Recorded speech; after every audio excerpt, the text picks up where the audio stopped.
What's up YouTube, Rich McCoy again. Wanted to give a super quick video today on how to generate referrals from every single person that you talk to. Now, I have a guy right now, one of my reps, who is just absolutely dominating the self-gen referral angle, right? And now this guy, and we asked him on a group meeting a couple weeks ago, out of everybody he talks to, when is the last time that he did not get a referral from a client that he pitched, whether he closed the deal or not? And he genuinely, it wasn't a pre-planned conversation. I asked him on the spot in front of probably 30, 40 plus people, and he couldn't remember. He follows a particular routine to the T every single time. And I want this to be pretty quick. Hopefully it's something that you can implement right away in your sales process, in your pitch presentation. And it really starts with the moment in the pitch that you're actually asking for that referral and how you ask for it.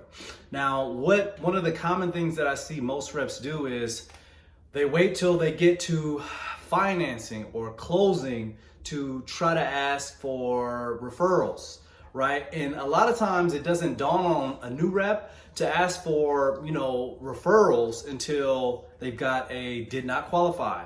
So you're sitting there with the homeowner, they didn't get pre-approved, you have no other options, and then the energy is completely sucked out of the room, right? And all of a sudden you're like, whoa, well, do you know anyone else that I can help? And it's like, fuck no. That person in that moment is like, you just spent an hour building up this bubble of excitement about going solar and saving money. Then you popped it. Then you asked him, hey, well, you can't have this thing that I just basically got you really excited about, but who else do you know that that I might be able to give it to instead of you?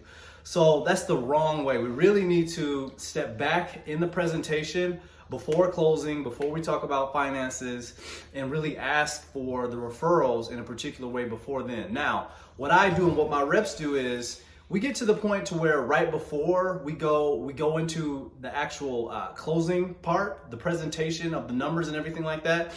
And first of all, it helps prep them to what they're excited about before you go into the close. So this is before I go into the numbers, before everything. We've got all the usage. We basically have the proposal ready to present. We've done everything else before then.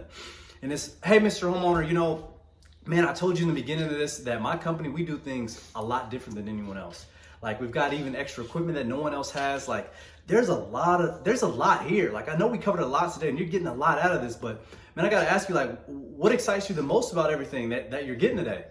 And they'll go through, whatever your add-ons are. Maybe you have smart home, maybe they have Nest, and they'll go, man, well, I really like the smart thermostat. It'll help my wife. She didn't have to get up anymore to turn down a thermostat. We can do it from our phones. That's pretty cool. Or maybe you have maybe you do have smart home, and it's, oh man, we get to control the lights. So I've been meaning to get these LEDs and the savings over 25 years and da-da-da-da-da. Get them talking about all the things that they like dive into it a little bit. And then you go right at the peak of this moment when they're like, yeah, man, I love that. And of course the savings, man, it looks like, according to what you told me, I'm gonna save $55,635 over the course of the next 25 years, man. That's pretty awesome. And you go, oh, Mr. Homeowner, that is exactly why I'm on fire for solar every single day. It's a win-win. People ask me all the time, Mr. Homeowner, is it hard selling solar? And I go, I'm not selling anything. I'm just laying out the options. And if it makes sense for them to go, they have no reason to go. And then they just do it. I get to leave the home feeling like I helped someone every single time. You know what, Mr. Homeowner? Who else do you know that I can help? Who else do you know that could really benefit from some of these similar savings? And it's in that moment, grab a pen, grab a notebook, turn away from them when you ask them, do whatever you got to do to signal that I'm not moving forward until you give me this in the peak of that moment. And you're asking in a way, again, it's who else do you know that I can help? And you're asking it on the tail end of them bubbling up to this peak impulse, this peak excitement over the savings, over the equipment, over the warranties, over the reputation of the installers, the reviews, all the stuff. They've just reiterated all the reasons why they're going to move forward today. Then right there you go, you know what? This is why I love my job. This is why I love helping people every single day. You know what? Who else do you know that I could help? Is there anyone else that you know that might be able to benefit just like this? And then you just shut up. You know what? My sister-in-law, my brother-in-law, Dan, Gary down at the office, they might be interested as well, da-da-da-da-da.